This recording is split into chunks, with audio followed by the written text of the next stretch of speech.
I want to share some tips for yoga for down dog specifically in terms of alignment, positioning, focus, weight distribution. As a yoga teacher, one of the things that we see all the time is that the students are kind of in the zone. They're thinking other things. They're not really listening to the cues that happen.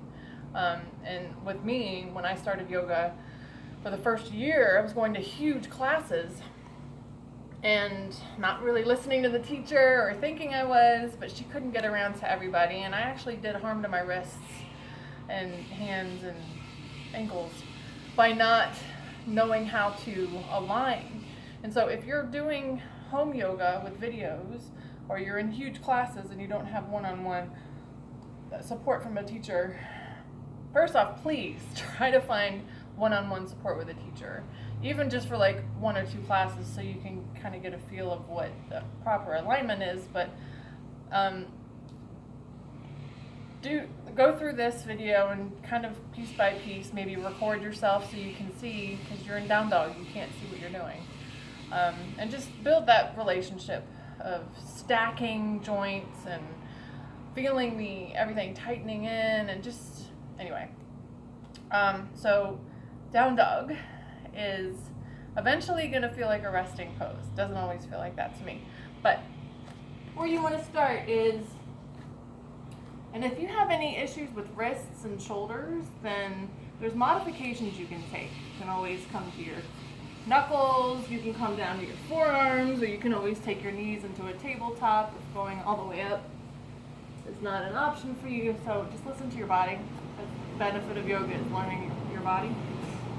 So anytime you're on your hands, you want to build the habit of pressing into your finger pads. So you have spread fingers, index finger pointing forward, and you want to press into your finger pads. Otherwise, you're dumping your weight into your wrists, and that will build problems. So you want to see whitening of the tips of your fingers, especially between like the index finger and thumb. Really press into those parts. And then with the hips to the sky, you want to be an upside down V. So you want to have your low back, your hips arching towards the sky, and if you have to keep your knees bent in order for that to happen, keep them bent, because you're looking for length in the spine. So the heels may never touch the ground, and that doesn't matter. You're still a good person. You want your belly to pull up and in. You want your chest pressing toward your thighs. Still pressing into those finger pads. Notice you probably dumped your weight into your wrists. So shift that. You might even want to be able to lift your toes, because you're really reaching those heels to the earth. And adjust your feet so you can't see your heels. You want to lift your quads, engage your quads, lift your kneecaps. You want to try to feel like you're rotating your armpits inward toward one another, so they're eventually looking at each other. You want to relax your neck, so let your head dangle, bring your gaze toward your belly maybe. And then when you use your inhale to roll forward into a plank pose, this is a great way to find out if your arms and legs are far enough apart. So look back. You want your heels over the balls of your feet. You want your tailbone tucked in and tracking towards your heels. And you want your wrists underneath your shoulders. Crown pulling forward. You don't want to dump your chest towards the floor. You want to press the back of your heart towards the sky. Still pressing into those finger pads. Pull the core in.